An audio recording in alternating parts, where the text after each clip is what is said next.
The French are known to be innovative. One of the innovations which was brought to India was the Citroen brand. Citroen had a pretty rough start, including the C5 Aircross, which because of its higher pricing and less amount of features didn't perform very well. Then the following cars were the C3 Aircross, the C3 and the EC3. The EC3 performed very well in the cab market, and now we have this car, which is the Citroen Basalt. My name is RISHABH. Welcome back to Auto D.N.A. Today I'm going to tell you everything in detail about this car. So what are we waiting for? Let's start.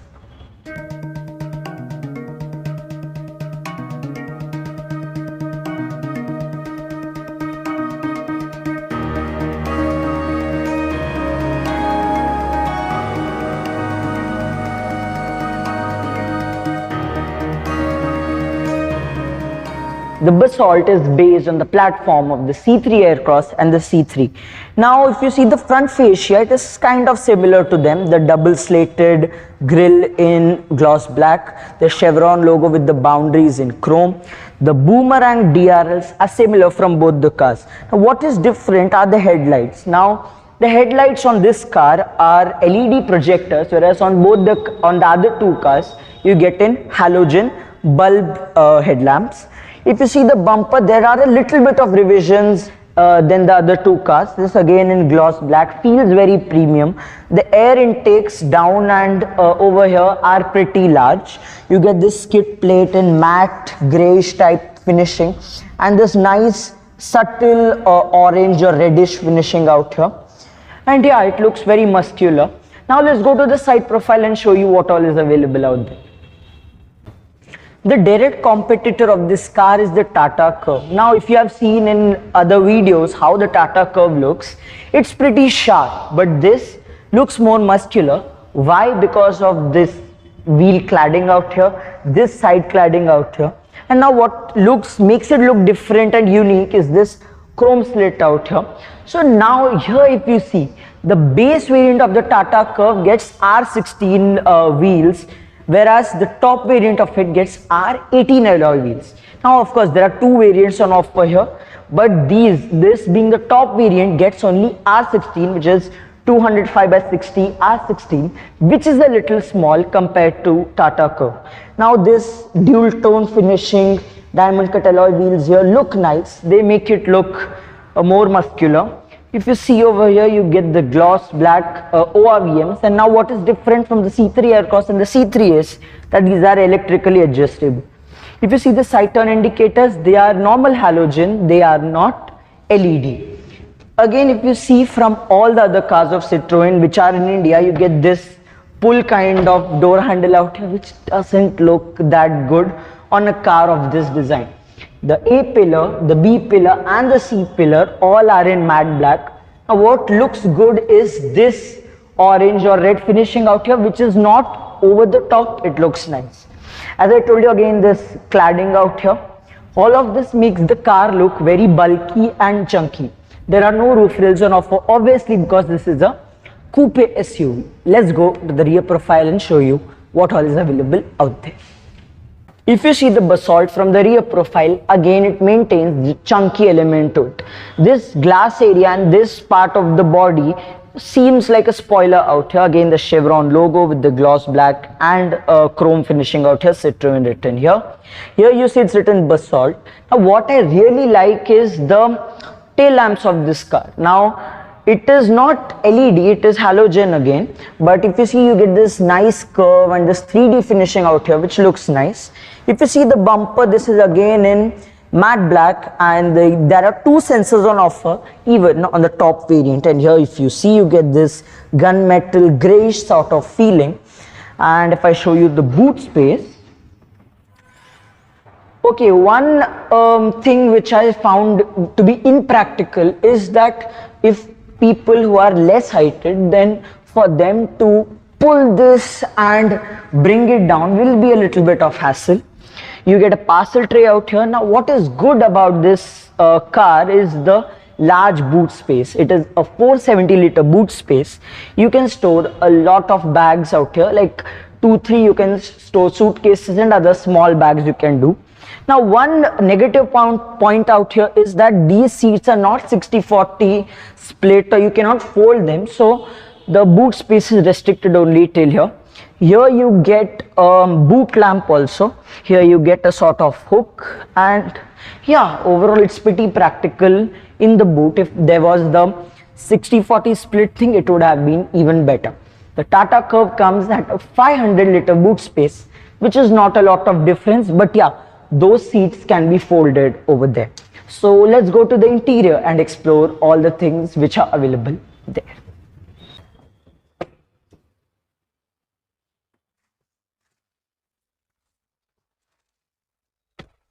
Getting in and out of the cabin is not a hassle at all, and the senior citizens in your family will also not have a problem.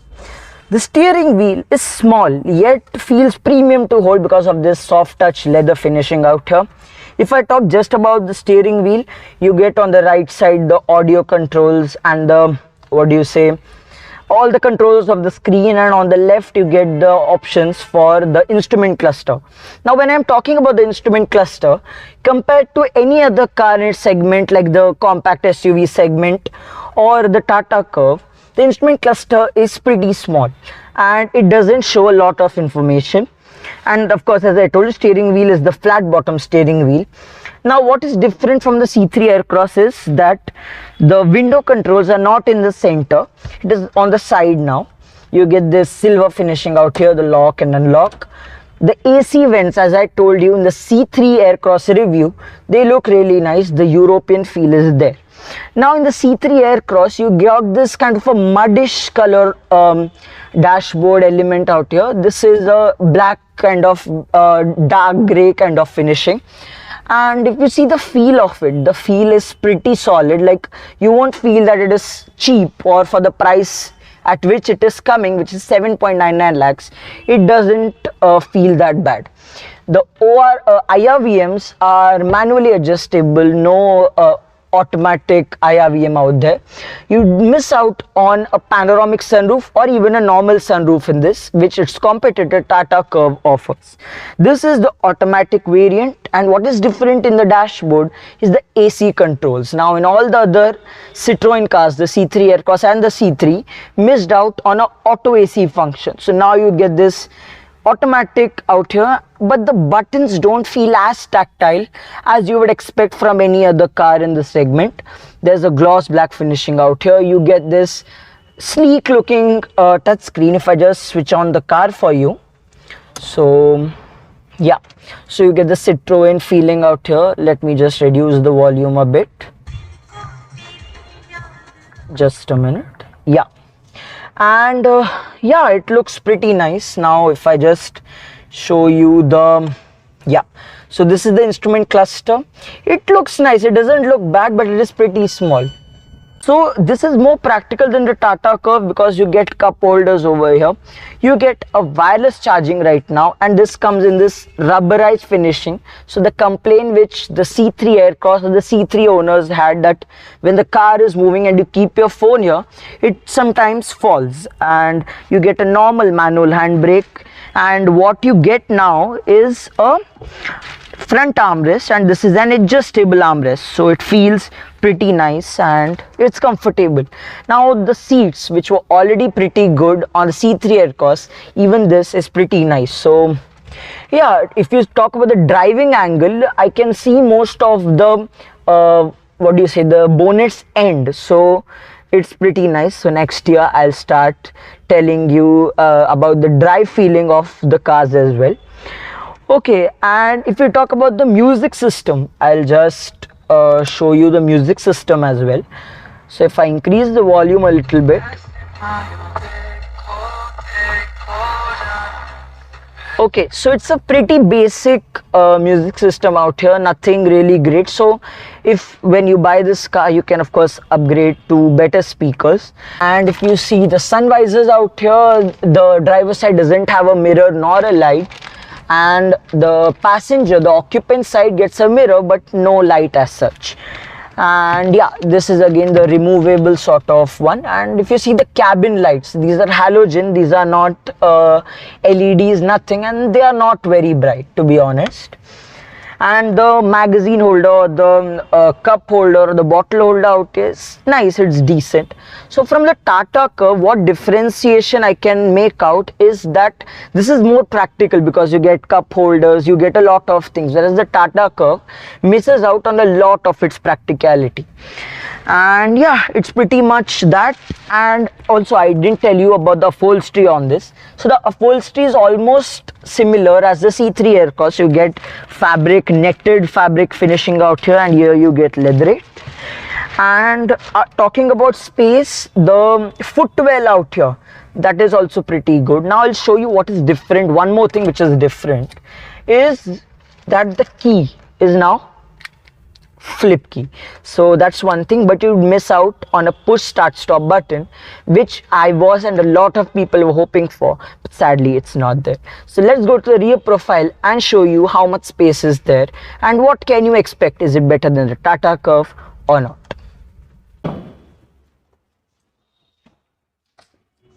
As I showed you in the front, the ingress and egress at the back is also pretty nice. Now legroom, let's talk about the space first, because that is the major thing out here, and it's a point of debate as such in this car and the Curve.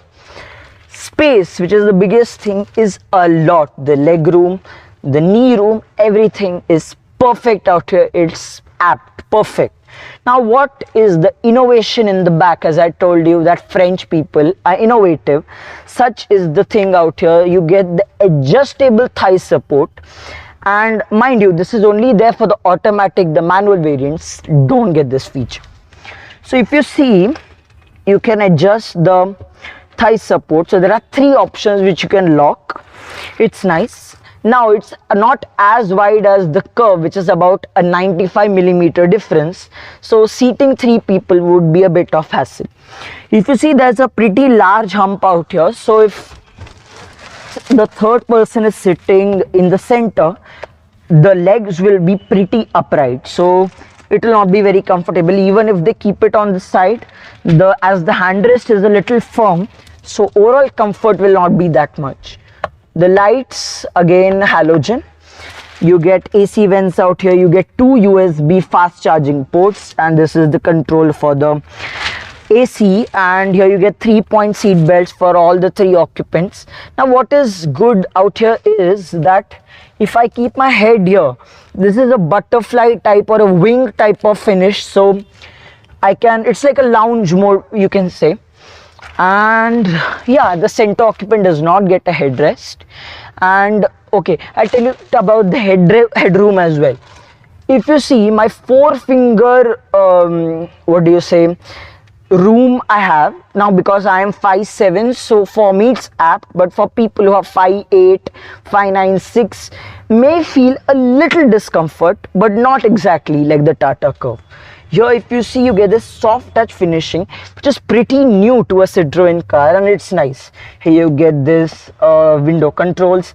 The window room is a little less. The size of the windows are not very much, so you might feel a little claustrophobic, but not that much, because you get this creamish beigeish type of finishing. You get magazine holders out here which are not very wide, so you cannot really store very wide books as such. The grab handles are normal. You don't get a hook or anything. And yeah, and here you can see you get this mobile holders type of thing where you can keep your mobile or any small things. Here you have this gloss black finishing. The bottle holders are not very large, so keeping 500 ml of water bottles will be fine, but 1 liter bottles, keeping them will be a bit of hassle. So yeah, that's it. Let's talk some of the technical details of the car. And finally, as I told you already about the price, the exact pricing will be revealed in a few days. So yeah, let's move on. The Basalt comes with 2 engine options. First is the 1.2 liter petrol engine, which is naturally aspirated, and the other is the turbocharged version. The 1.2 liter naturally aspirated engine produces 80 bhp of power and 150 Newton meters of torque, whereas the turbo version generates 109 bhp of power and 190 Newton meters of torque and 205 Newton meters of torque for the automatic gearbox. The gear options include a 6-speed manual and torque converter automatic units. When we talk about the dimensions of the Citroen Basalt, the length of the car is 4,352 millimeters. The height of the car is 1,593 millimeters. The wheelbase of the car from the curve is about 91 millimeters more, and this helps in the spacing inside the car. The width of the car is 1,765 millimeters, which is again lesser than the Tata curve. The front two wheels get disc brakes. The rear wheels get drum brakes. And with that, my friends, we come to an end of this video. If you like this video, do give this video a like. Also subscribe to our channel, and after subscribing, please press the bell icon so that you never miss another update from Auto Deal. This is RISHABH signing off.